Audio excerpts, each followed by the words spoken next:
स्वागत है। आज हम एक ऐसे देश की पड़ताल कर रहे हैं जिसके बारे में शायद उतनी बात नहीं होती, लेकिन जिसकी कहानी हिंद महासागर के तटों जितनी ही गहरी और उतार चढ़ाव भरी है। मोजाम्बिक। हमारी ये खास बातचीत आधारित है मोजाम्बिक एक संक्षिप्त परिचय नाम के दस्तावेज पर। तो हमारा इरादा है इस दक्षिण पूर्वी अफ्रीकी देश के, आप कह सकती हैं, जरूरी पहलुओं को टटोलना। मतलब कहाँ बसा है, क्या इतिहास रहा है, लोग कैसे रहते हैं, संस्कृति कैसी है, और हाँ, अर्थव्यवस्था और आज के हालात। एक तरफ सोचिए वो मीलों फैले खूबसूरत समुद्री किनारे, और दूसरी तरफ वो पुर्तगाली उपनिवेशवाद का लंबा साया, और उसके बाद एक जबरदस्त गृह युद्ध की दास्तान। हमें जो जानकारी मिली है उसमें इसकी भौगोलिक स्थिति, इतिहास के अहम मोड़, समाज का ताना बाना, कुदरती खूबसूरती, आर्थिक पहलू और हाँ, आज की चुनौतियां, इन सब का जिक्र है। और मोज़ाम्बिक को समझना वाकई काफ़ी दिलचस्प हो सकता है। देखिए, हिंद महासागर के किनारे इसकी जो भौगोलिक स्थिति है वो सदियों से न सिर्फ व्यापार के लिए बल्कि रणनीतिक तौर पर भी अहम रही हैं। और ये देखना भी मायने रखता है कि कैसे एक मुल्क इतने लंबे औपनिवेशिक दौर और फिर एक तबाहकुन गृह युद्ध से गुजरकर अपनी नई पहचान गढ़ने की कोशिश कर रहा है, खासकर तब जब उसके पास हाल में मिली प्राकृतिक गैस जैसे विशाल संसाधन भी हों। बिल्कुल सही कहा। तो चलिए शुरुआत इसके नक्शे से ही करते हैं। मोजाम्बिक अफ्रीका के दक्षिण पूर्वी हिस्से में है ना? और पूरब में हिंद महासागर का एक बहुत लंबा किनारा है। कितना? लगभग 2500 किलोमीटर। राजधानी मापुटो है। पड़ोसी मुल्कों में देखें तो उत्तर में तंजानिया, पश्चिम में मलावी, जाम्बिया, जिम्बाब्वे और दक्षिण पश्चिम में दक्षिण अफ्रीका और एस्वातिनी। ये लंबा समुद्र तट तो इसकी एक बड़ी पहचान है। हाँ, बिल्कुल। और ये विशाल समुद्र तट सिर्फ नज़ारों की बात नहीं है।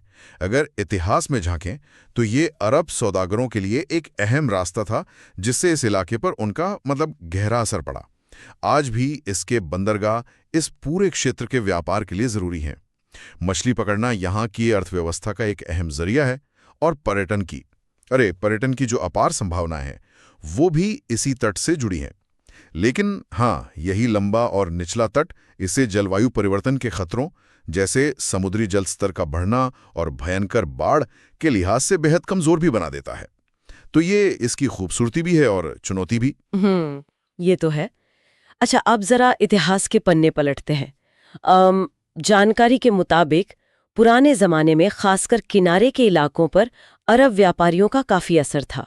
फिर 16वीं सदी से कहानी बदली और पुर्तगाल ने यहाँ अपना झंडा गाड़ दिया, और ये दौड़ चला करीब 1975 तक। सोचे, लगभग 5 सदियां। बहुत लंबा समय। बहुत लंबा। 1975 में आखिरकार FRLIMO यानी front for the liberation of Mozambique, जो कि एक स्वतंत्रता आंदोलन था, उसके नेतृत्व में देश आजाद हुआ। लेकिन आज़ादी के साथ ही अमन नहीं आया। 1977 से 1992 तक, यानी करीब 15 साल, देश एक भयानक गृह युद्ध में फंसा रहा। एक तरफ थी सत्ताधारी FRLIMO पार्टी और दूसरी तरफ विपक्षी हथियारबंद गुट रीनैमो, मोज़ाम्बिकन नेशनल रेजिस्टेंस। ये लड़ाई बहुत विनाशकारी थी, ऐसा बताया गया है। बाद में कहीं जाकर शांति समझौते हुए और लोकतंत्र बहाली की प्रक्रिया शुरू हो पाई। और यहीं पर इतिहास का असर समझना जरूरी हो जाता है। पुर्तगाली राज ने भाषा, संस्कृति, प्रशासन पर तो अपनी छाप छोड़ी ही, लेकिन उस दौर के आर्थिक शोषण ने भी देश को, आप कह सकते हैं, कमजोर किया। फिर आया वो गृह युद्ध। ये सिर्फ एक हिंसक दौर नहीं था, इसने मोजाम्बिक के विकास की घड़ी को दशकों पीछे धकेल दिया। पुल तोड़ दिए गए, स्कूल अस्पताल तबाह हो गए, लाखों लोग बेघर हुए। आज भी कई जगहों पर टूटी सड़कें और अधूरी पड़ी इमारतें उस जख्म की गवाही देती हैं, है ना? इसी वजह से शांति बहाली के बाद भी देश को पटरी पर लाना और पर्यटन जैसी संभावनाओं को हकीकत बनाना इतना मुश्किल साबित हो रहा है। लोकतंत्र की तरफ बढ़ना और शांति बनाए रखना, ये एक लगातार चलने वाली बहुत नाजुक प्रक्रिया है। तो क्या इसका मतलब है कि आज भी समाज में वो दरारें कहीं ना कहीं मौजूद हैं, गृह युद्ध वाली? कुछ हद तक हाँ। देखिए, गृह युद्ध ने जातीय और क्षेत्रीय तनावों को हवा दी थी। हालांकि अब हालात बहुत बेहतर हैं, इसमें कोई शक नहीं, लेकिन पुरानी कड़वाहटें वो पूरी तरह मिटी नहीं हैं। ये जटिलता समाज और संस्कृति में भी दिखती हैं। अच्छा, चलिए इसी समाज और संस्कृति की बात करते हैं। देश की आबादी अब करीब 3.3 करोड़ बताई गई है। सरकारी कामकाज की भाषा तो पुर्तगाली है, लेकिन यहाँ मकुआ, सोंगा, शांगन जैसी कई सारी स्थानीय भाषाएं बोली जाती हैं। ये भाषाएं लोगों की रोजमर्रा की जिंदगी का हिस्सा हैं। धर्म को देखें तो ईसाई समुदाय सबसे बड़ा है, लेकिन किनारे के इलाकों में इस्लाम का भी गहरा असर है, जो शायद उन्हीं पुराने अरब व्यापारिक रिश्तों की देन है ना? हाँ बिल्कुल, वो ऐतिहासिक जुड़ाव साफ दिखता है। और यहाँ ये वाकई दिलचस्प हो जाता है कि कैसे ये पुर्तगाली, अरबी और ढेरों स्थानीय अफ्रीकी प्रभाव आपस में मिलकर एक अनोखी संस्कृति बनाते हैं। जानकारी में संगीत और नाच गानों का जिक्र है, खासतौर पर मराबेंटा शैली का। ये शहरी जीवन की धड़कन और पुर्तगाली गिटार का एक अनोखा, तेज तर्रार मिश्रण बताया गया है। लकड़ी पर की गई बारीक नक्काशी, जिसे मकोंडे नक्काशी कहते हैं, और चटकीले रंग के कपड़े, कापुलाना, वो भी यहाँ की पहचान है। बिल्कुल, और संस्कृति को आप इतिहास और भूगोल से काटकर देख ही नहीं सकते। भाषा पर पुर्तगाली असर साफ है, तट पर इस्लाम सदियों पुराने रिश्तों का नतीजा है, और इन सब बाहरी प्रभावों के बावजूद कला, संगीत, कहानियों के जरिए यहाँ की अपनी स्वदेशी परंपराएं न सिर्फ जिंदा हैं बल्कि फल फूल रही हैं। ये विविधता मोजाम्बिक की एक बड़ी ताकत है। हालांकि जैसा हमने पहले कहा, इतिहास गवाह है कि कभी-कभी यही विविधता तनाव का कारण भी बनी है, खासकर जब राजनीतिक ताकतें इसे अपने फायदे के लिए इस्तेमाल करें। तो ये विविध संस्कृति देश के भूगोल से कितनी जुड़ी है? चलिए अब मोजाम्बिक की प्राकृतिक सुंदरता की ओर रुख करते हैं, जो इसकी एक और बड़ी पहचान है। सफेद रेत वाले अंथीन समुद्र तट, शीशे जैसा साफ नीला पानी, मूंगे के चट्टाने यानी कोरल रीफ और कई छोटे बड़े द्वीप। दस्तावेज में खास तौर पर बजारोटो आर्चिपेलागो का नाम लिया गया है। हाँ, बजारोटो वो द्वीपों का एक समूह है। हाँ, और अपने शानदार समुद्री जीवन और वाटर स्पॉट्स के लिए जाना जाता है। और सिर्फ समंदर ही नहीं, यहाँ गोरोंगोसा नेशनल पार्क जैसे बड़े राष्ट्रीय उद्यान भी हैं। बताया जाया है कि यहाँ हाथी, शेर, मगरमच्छ और तरह तरह के परिंदे देखे जा सकते हैं। एक और जगह टोफू बीच का जिक्र है, जो दुनिया भर में वेल शार्क और मेंटा रे जैसी विशाल समुद्री मछलियों को देखने के लिए मशहूर है।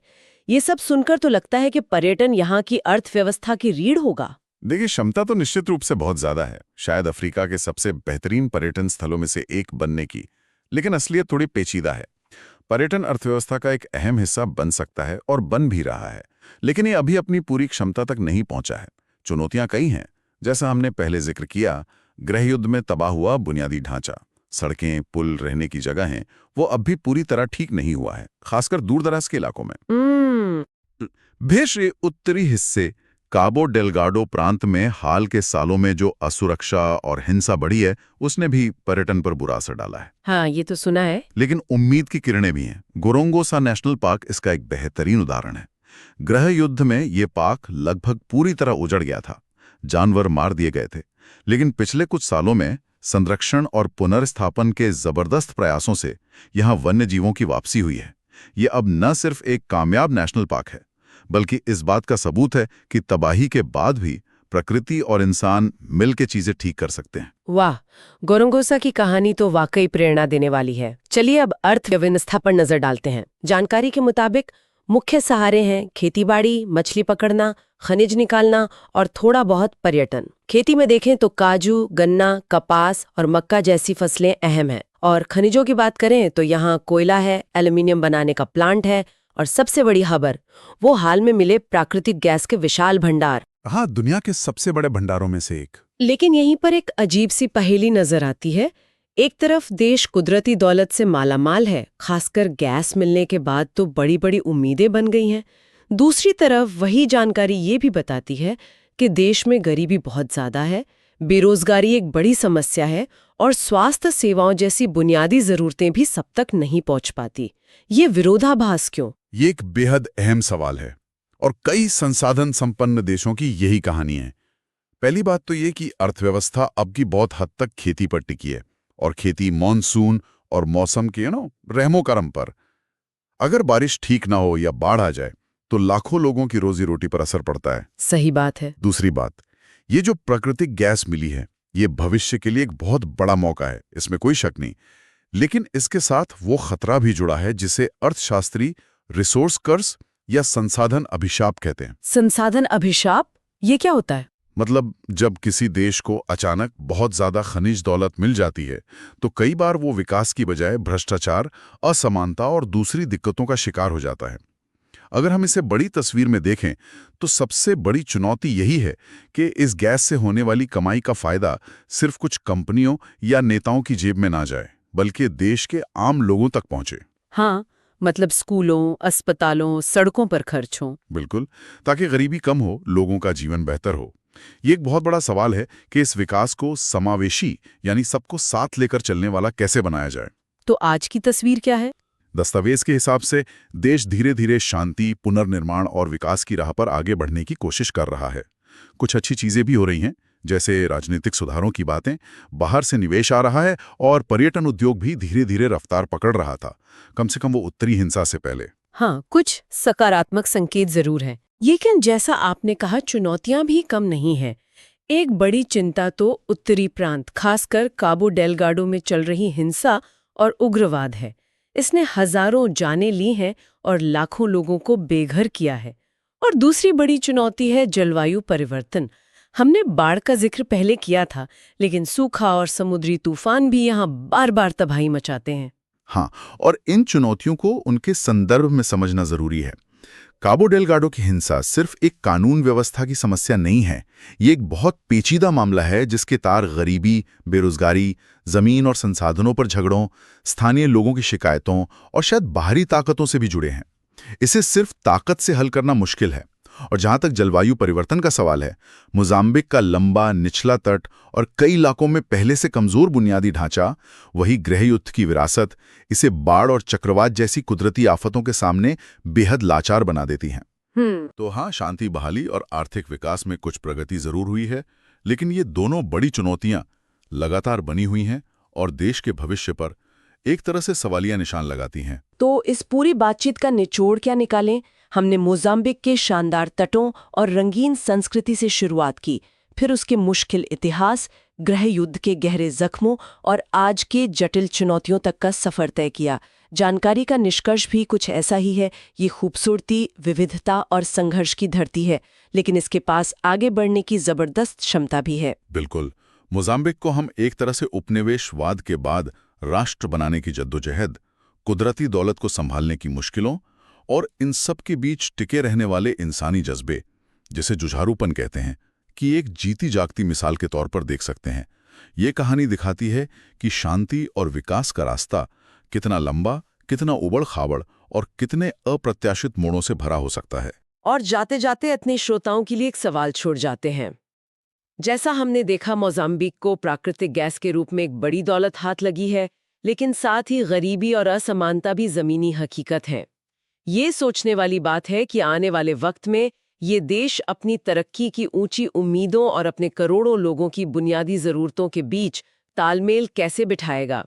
क्या ये संसाधन अभिशाप बनेंगे या वरदान? ये सवाल भविष्य के गर्भ में है।